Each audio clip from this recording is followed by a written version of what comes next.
Blahoslavení chudobní duchom, lebo ich je kráľovstvo nebeské. Blahoslavení plačúci, lebo oni budú potešení.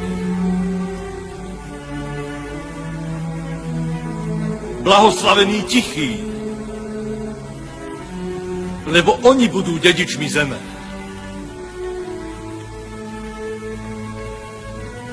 Blahoslavení lační a smední po spravodlivosti, lebo oni budú nasýtení. Blahoslavení milosrdní,